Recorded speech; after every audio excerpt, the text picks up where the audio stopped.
नमस्कार, मैं हिना आप सभी दर्शकों का अन्नदाता कार्यक्रम में स्वागत करती हूं। हर रोज की तरह कार्यक्रम में लेकर आई हूं खेतीबाड़ी से जुड़ी हुई बहुत सी लाभकारी जानकारियां।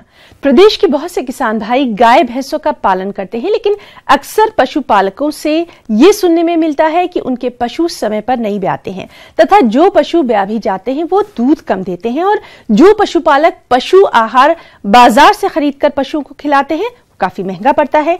यदि पशुपालक भाई अपने पशुओं को अजोला खिलाएं तो इस तरह की सभी समस्याओं से बच सकते हैं और इस बारे में जानकारी दे रहे हैं वेटरनरी कॉलेज बल्लभ नगर उदयपुर के प्रोफेसर M.K. आचार्य।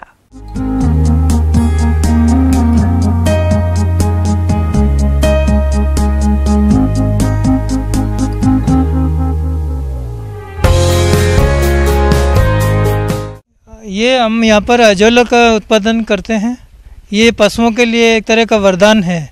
पशुओं को खिलाते हैं तो इसके अंदर दूध की मात्रा बढ़ती है और फैट की परसेंटेज भी बढ़ती है। मात्रा कम लागत में अजोला की खेती। NRDP विवेकानंद केंद्र कन्याकुमारी द्वारा कुछ ऐसी आदर्श तकनीकियों की सिफारिश की गई है जिससे किसान अपने घर के सामने पूरे वर्ष आसानी से अजोला का उत्पादन कर सकते हैं। तो इसके लिए हम 10 मीटर की एक टंकी बनाते हैं। 10 मीटर लंबाई और 1 मीटर चौड़ाई और 1 फीट हाइट। जरूर नहीं है कि 10 मीटर की टंकी बनाएं, हो सकता है 3 मीटर की छोटी छोटी टंकियाँ बना लें, 2 मीटर की, 3 मीटर की, 5 मीटर की, 6 मीटर की। इसके अंदर सबसे पहले हम टंकी तैयार होने के बाद में ये 20 टंकियाँ तैयार करते हैं। तो इसके अंदर सबसे पहले हम इसमें मिट्टी भरते हैं। 2 इंच मिट्टी भरेंगे, फिर 2 इंच गोबर भरने के बाद 6 इंच हम इसके अंदर पानी भरते हैं। पानी भरने के बाद में हम इसमें अजोला का बीज इसके अंदर छोड़ देते हैं। उपयुक्त प्रजातियां। यद्यपि अजोला की कुल 6 उपजातियां ज्ञात हैं, लेकिन इनमें से केवल 3 ही हमारे देश में लोकप्रिय पाई गई हैं। अजोला पिनेटा, अजोला कैरोलिना एवं अजोला माइक्रोफिला। फिर क्या करते हैं कि टंकी तैयार होने के बाद में 2 इंच मिट्टी भरते हैं इसके अंदर और 2 इंच की गोबर की परत। उसके बाद में आधा फीट इसके अंदर पानी भरते हैं। पानी भरने के बाद में इसमें अजोला का बीज छोड़ा जाता है। बीज हम इसमें 1 किलो छोड़ते हैं शुरुआत के अंदर। उसके बाद में बीज डालने की ज़रूरत नहीं है, जो कि बटन की तरह होते हैं हरे रंग के। और इसके अंदर पानी आधा फीट भरते हैं। इसके बाद में जब इसमें बीज छोड़ते हैं तो 2 से 3 दिन के अंदर एक टंकी के अंदर 10 किलो का ये अजोला का उत्पादन हो जाता है। उसके अंदर जैसे अपन ने 10 किलो के अंदर से 9 किलो का हमें इसको छान लेते हैं और फिर 1 किलो छोड़ देते हैं। वो अगले दिन वापस तैयार हो जाता है अजोला का बीज। तो इसके अंदर पानी इवोपरेट होता है, पानी उड़ता है। तो इसके लिए हमने क्या कि सब में टंकियों के अंदर पानी की व्यवस्था कर रखी है, अलग अलग वॉल लगा रखे हैं।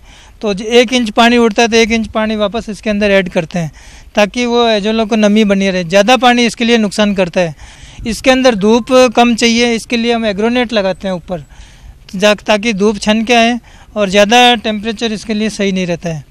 तो इसके अंदर टेम्परेचर 20 से 25 डिग्री रहना चाहिए। अगर ज़्यादा टेम्परेचर होगा तो उत्पादन पे प्रभाव पड़ता है, उत्पादन कम हो जाता है। इसके अंदर जितना अपन जैसे 10 किलो एक टंकी में से निकला 10 मीटर बाई 1 मीटर में से, तो अगले दिन वापस 10 किलो तैयार हो जाएगा। फिर उसमें से 9 किलो ले लेते हैं, फिर वापस 1 किलो छोड़ते हैं। तो इस प्रकार से पशुओं को खिलाते हैं तो इसके अंदर दूध की मात्रा बढ़ती है और फैट की परसेंटेज भी बढ़ती है मात्रा। तो इसके अंदर कितनी परसेंट कुछ इसके अंदर प्रोटीन 24% रहता है अजोले के अंदर। फैट 4 से 5% हो जाता है। इसको गाय को, भैंस को, इनको सब कैटल्स को, एक गाय को अपन आधा किलो खिला देते हैं, आधा से 1 किलो। बाटे के साथ में खिला सकते हैं और डायरेक्ट भी खिला सकते हैं। बाटे के साथ में खिलाने से एक फ़ायदा है कि वो चाव से खाती है, क्योंकि उनको सब तरह के वो पोषक तत्व उसके अंदर मिलते हैं। और इससे भी अधिक रोचक तथ्य ये भी है कि अजोला न केवल दुधारू पशुओं के लिए एक सर्वोत्तम व उचित आहार है, बल्कि पशुपालन से संबंधित दूसरे आयामों जैसे बकरी पालन, भेड़ पालन, सूकर पालन, खरगोश पालन, साथ ही साथ मुर्गी पालन, बतख पालन, बटेर पालन आदि के लिए भी एक सर्वगुण संपन्न पौष्टिक आहार है। किसान भाई अगर यहाँ कुछ इसका उत्पादन करना चाहें तो पशु चिकित्सा पशु विज्ञान महाविद्यालय में इसके लिए उनके लिए विशेष ट्रेनिंग दी जाती है। 3 दिन की ट्रेनिंग देते हैं, उसके अंदर हम इनको सारा बताते हैं। ये टंकी निर्माण से लेके अजोला का उत्पादन कैसे करते हैं और इनको कैसे इनको तैयार होने के बाद में अपने गाय भैंस और बकरियों को खिलाते हैं। इसके अंदर ये हम इसको 6 रुपये किलो बेचते हैं। अगर कोई NGO वगैरह है या किसान भाई यहाँ से आकर ले जाए तो 6 रुपये किलो, और अदर संस्था को हम 60 रुपये किलो देते हैं। फार्मर्स अगर यहाँ लेना आएंगे तो उनके लिए 6 रुपये किलो है। तो ये अगर इसका जैसे शुरुआत में 10 किलो सीड पर ख़रीद करके ये अपने घर पे भी इसका ये उत्पादन कर सकते हैं। उसके अंदर महीने में एक बार गोबर नया उसको डालना पड़ता है, और बाद में जो एक बार खाली करते हैं साल के अंदर तो उसका जो मिट्टी और गोबर है वो खाद के रूप में भी काम आता है। इसके अपन क्या है कि सब्जियां या फिर कोई फसल का उत्पादन भी ले सकते हैं। चलिए अब रुख करते हैं अगली कड़ी की ओर।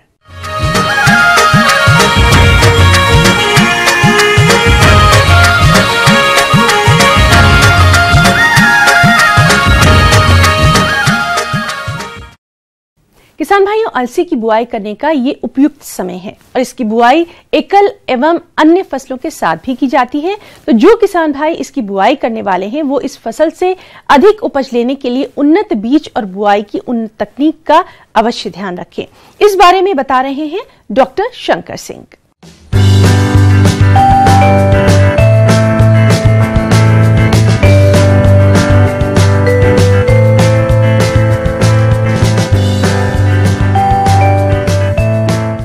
तेल वाली फसलों में मुख्य रूप से रबी में राई, सरसों, अलसी और तोरिया ये जो है विशेष रूप से चलती हैं।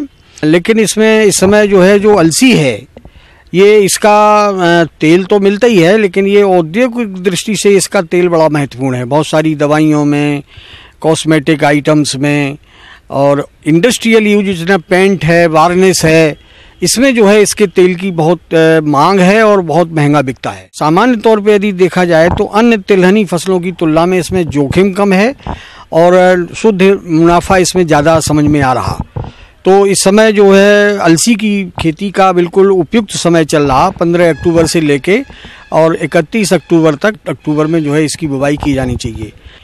अब बात आती है कि अलसी की खेती के लिए हम किन किन बातों का विशेष रूप से ध्यान रखें। तो मैं किसान भाइयों बताना चाहता हूं कि अलसी की खेती के लिए बहुत अच्छे खेत की तैयारी की ज़रूरत पड़ती है, क्योंकि गहरी जड़ वाली फसल है और खेत अच्छा तैयार होगा तो अलसी की फसल जो है बहुत अच्छी चलती है।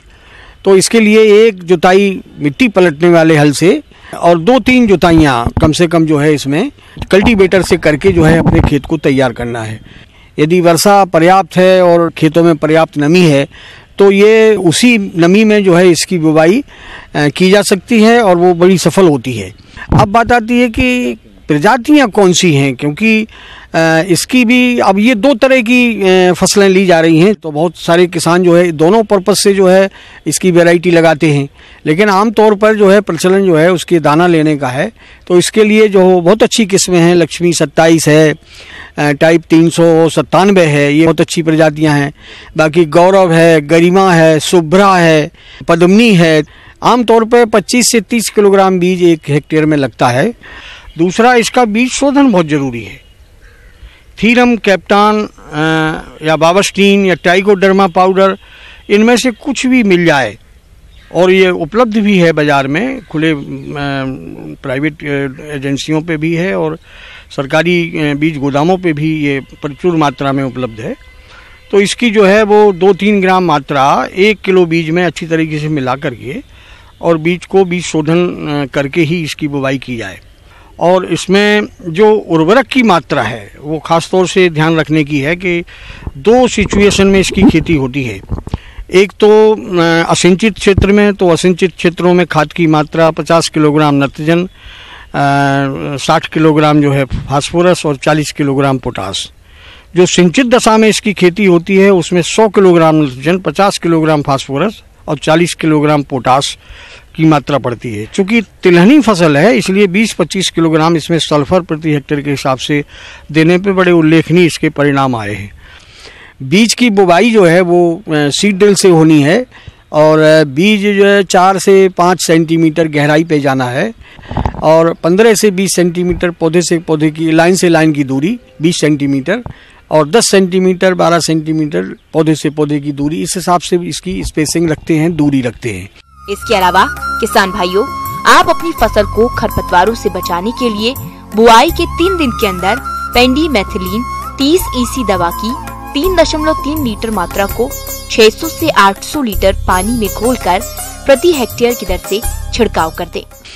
तो हम देखते हैं कि इस तरीके से जो अलसी की फसल है वो बहुत ज़्यादा लागत नहीं चाहती है और 2 सिंचाइयाँ 35 दिन पे और 55 दिन पे 2 सिंचाइयाँ मात्र लगती हैं। कम पानी चाहती है और कम लागत चाहती है।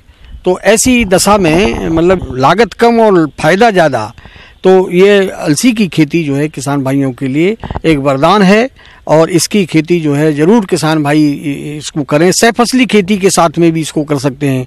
बहुत सारे किसान आलू लगाते हैं, आलू के बीच में, गन्ने के बीच में, चना के बीच में, मसूर के बीच में, ये ऑप्शन हैं जो किसान भाई इसको करें और इसका तेल जो है वो बहुत ही इंडस्ट्रियल पर्पज़ से जो है बहुत महत्वपूर्ण है। इस प्रकार किसान भाई अलसी की खेती जो है करके और उसका लाभ कमा सकते हैं और तिलहन के क्षेत्र में हम लोग इसमें सरकार को योगदान कर सकते हैं। बढ़ते हैं अगली प्रस्तुति की ओर।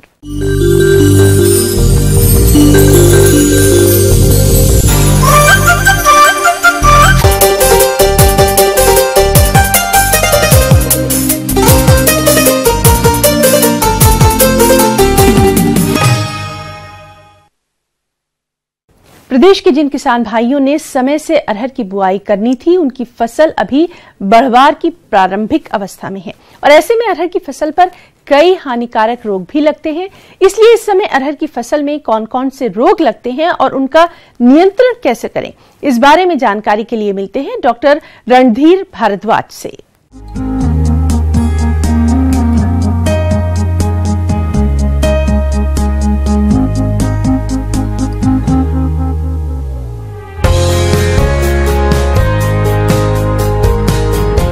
किसान अरहर का जो खेती है वो काफ़ी मात्रा में करते हैं। यहाँ जो अरहर की खेती है, अरहर में कुछ ऐसे रोग और कीट लग जाते हैं जिसके कारण से अरहर का जो उत्पादन है उसमें ह्रास हो जाता है। अरहर की फसल पर लगभग 250 प्रकार के कीटों का प्रकोप होता है। इनमें से 1 दर्जन कीट मुख्य रूप से फसल को हानि पहुंचाते हैं। इनमें विभिन्न प्रकार के फली भेदक, दानों और फूलों के रस चूसक और फूलों को खाने वाले भृंग कीट प्रमुख हैं। अगेती अरहर 30 से 50% और कभी कभी 70 से 80% तक कीटों द्वारा फसल की हानि होती है। साथ मोज़ेक जैसे भयंकर रोग वाहक कार्य भी करते हैं। इन्हीं कीटों में से दूसरा कीट है पत्ती लपेटक। ये कीट कोमल पत्तियों को आपस में लपेट देता है तथा अंदर ही अंदर पत्तियों को खाता रहता है। अरहर में जो प्रमुख कीट हैं वह मुख्यतया 2 प्रकार के कीट उसमें लगते हैं जो काफी ही नुकसानदायक होता है। जो कीट है उसका नाम है अरहर फली छिद्रक। इसको हेलिकोबैक्टर आर्मीजेरा के नाम से जाना जाता है। वह पत्तियों को नुकसान करता है, पत्तियों को खाता है तथा बाद में जो पत्ती को खाते खाते वो फली को भी खाने लगता है। तो इस प्रकार से वह नुकसान करता है। इसका जो प्रबंधन जो हम करते हैं वह प्रबंधन है कि खेतों को खरपतवार से मुक्त रखना चाहिए। दूसरा है कि क्रॉप रोटेशन अपनाना चाहिए। तीसरा है कि आप जो फेरोमोन ट्रैप है उसका उपयोग करना चाहिए। फेरोमोन ट्रैप में हेलिकोबैक्टर आर्मीजेरा का ल्योर लगाकर 10 फेरोमोन ट्रैप का उपयोग करके हम प्रति हेक्टेयर के दर से इस कीट पर नियंत्रण पा सकते हैं। और जो आजकल का जो मुख्य जो केमिकल से जो हम नियंत्रण करते हैं, आपको क्विनालफोस दवा 25 EC 1 ml दवा प्रति लीटर पानी में मिलाकर इसका घोल बनाकर हम इसकी छिड़काव करते हैं। दूसरा जो एक इसमें अरहर का जो प्रमुख रोग है इसमें दो मुख्यतया रोग हैं अरहर के। यह है एक तो स्टेरिलिटी मोजैक उसको कहते हैं, बांझ रोग। यह बहुत ही प्रचलित रोग है। यह अरहर को काफी नुकसान करता है। इस रोग में जो पौधा का जो पत्तियां होता है वह स्टेराइल हो जाता है, मतलब छोटा हो जाता है, जिस कारण प्रायः जो पत्तियां होता है वह हल्का पीला कलर में वो आ जाता है और ग्रसित पौधा में फल नहीं लगता है, स्टेराइल हो जाता है। और यह एक वायरस जनित रोग है। इससे काफी ही नुकसान अरहर में होता है। दूसरा है कि इसका जो प्रबंधन हम किस प्रकार से करते हैं, तो ये सबसे बड़ी बात है कि जो किसान भाई को ये अपनाना चाहिए कि खेतों को खरपतवार से मुक्त रखना चाहिए और जो रोग का जो वाहक है इसके लिए प्रबंधन आवश्यक है। दूसरा एक मेजर जो बीमारी है जो आमतौर पर दलहनी फसल सभी में लगते हैं वह है उकठा रोग। इसको हम लोग विल्ट डिजीज कहते हैं। यह जो पौधा होता है इसको देखकर हम इस प्रकार से पहचान सकते हैं कि दोपहर में यह पौधा मुरझाने लगता है और सुबह में इसका जो पौधा होता है वो हरा होता है। इस रोग में पौधे की जो पत्तियां होती हैं वह पीला पड़ जाता है और पौधा मुरझाकर सूखने लगता है। तो अरहर का जब तना जो उसका स्टीम होता है उसको हम जब तोड़ के देखते हैं तो उसमें काला काला सा दिखाई देता है यह, और इसमें जो ऊपर जो तना है उसमें एक धारी बन जाता है। तो किसानों को जो अपना जो खेत में है उसका प्रबंधन करना चाहिए। उसके लिए जो ट्राइकोडर्मा है, एक जैविक दवा है ट्राइकोडर्मा, इसका 5 ग्राम प्रति किलोग्राम सीड से इसको सीड ट्रीटमेंट करना चाहिए, बीज उपचार करना चाहिए। और एक जो मुख्य इसका जो दवा जो रासायनिक दवा है वह है कार्बेंडाजिम और मैंकोजेब। इसको मिलाकर 1.5 ग्राम प्रति लीटर पानी में मिलाकर घोल बनाकर इसका छिड़काव 15 दिनों के अंतराल पर 2 से 3 छिड़काव करना चाहिए। तो ये सारी जो कीट और रोग हैं इसका प्रबंधन करके हम अरहर के अधिक से अधिक उत्पादन प्राप्त कर सकते हैं और आर्थिक नुकसान से बच सकते हैं।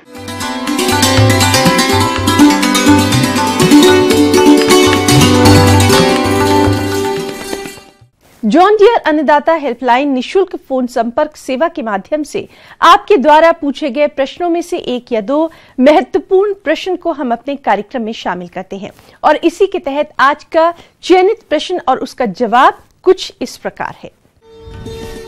निःशुल्क अन्नदाता हेल्पलाइन में आज हमने जिस प्रश्न को शामिल किया है उसे पूछा है गुर्जरपुरा जिला जयपुर के इंद्र प्रकाश ने। आपने बैंगन की फसल में छोटी पत्ती बंझा रोग की रोकथाम और बचाव के उपाय के बारे में जानकारी चाहिए, तो इसके लिए देखिए कार्यक्रम का यह अंश।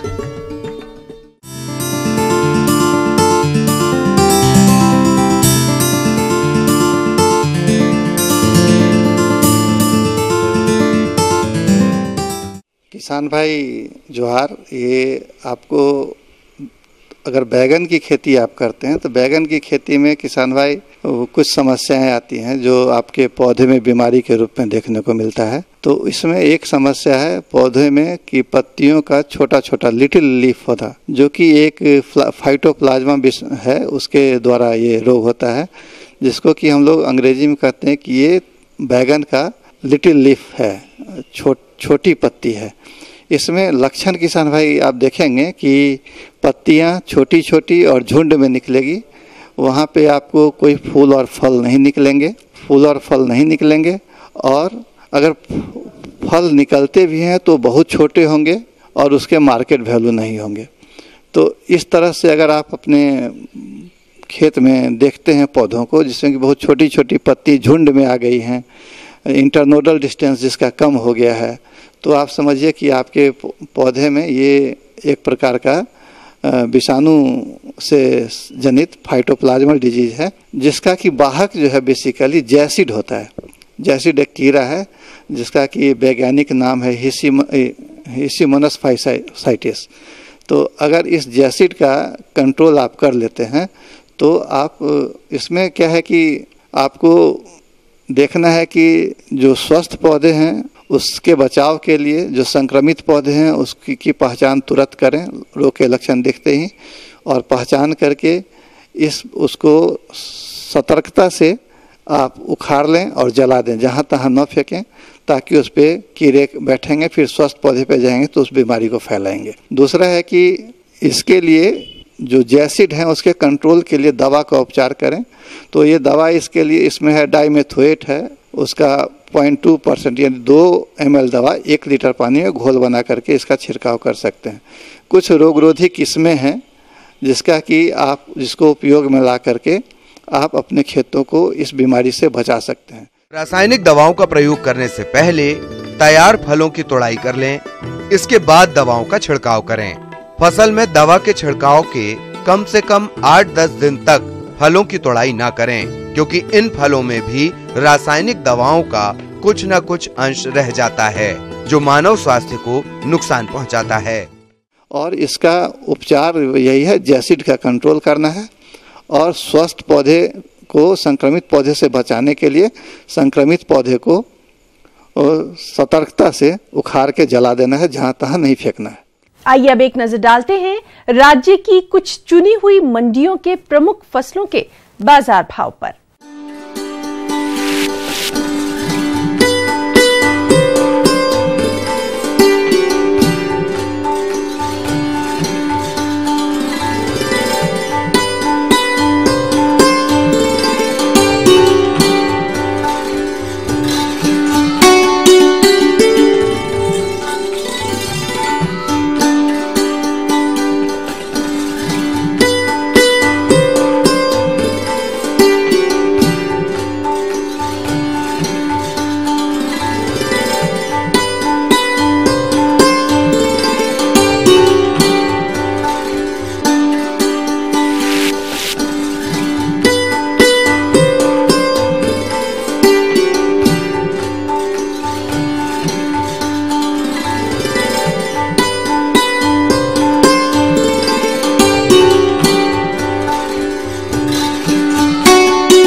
और आइए अब देखते हैं कल दिखाए जाने वाले कार्यक्रम की मुख्य झलकियां।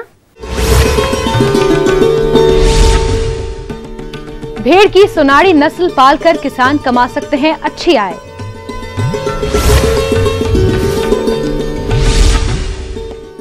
दाने हेतु धनिया की वैज्ञानिक तकनीक से बुआई। हम ये उम्मीद करते हैं कि आज का ये कार्यक्रम आप सभी दर्शकों के लिए बेहद उपयोगी रहा होगा। किसान भाइयों, अन्नदाता आपकी सेवा के लिए संकल्परत है। कृषि संबंधित समस्याओं एवं सुझावों के लिए आप हमें इस पते पर संपर्क कर सकते हैं। प्रोड्यूसर अन्नदाता news 18 Rajasthan, Ramoji film city Hyderabad 501512। साथ ही आप हमें ईमेल भी कर सकते हैं। हमारा ईमेल है p18annadattarajasthan@nw18.com। इसके अतिरिक्त आप हमें जॉन डियर निशुल्क हेल्पलाइन नंबर 1800419215 पर सोमवार से शनिवार सुबह 10 से शाम 4 बजे के बीच संपर्क भी कर सकते हैं। किसान भाइयों, अब समय हो रहा है आपसे विदा लेने का, तो हमारी पूरी अन्नदाता टीम को इजाजत दीजिए। कल फिर आपसे मुलाकात होगी कृषि संबंधित कुछ और महत्वपूर्ण जानकारियों के साथ। नमस्कार।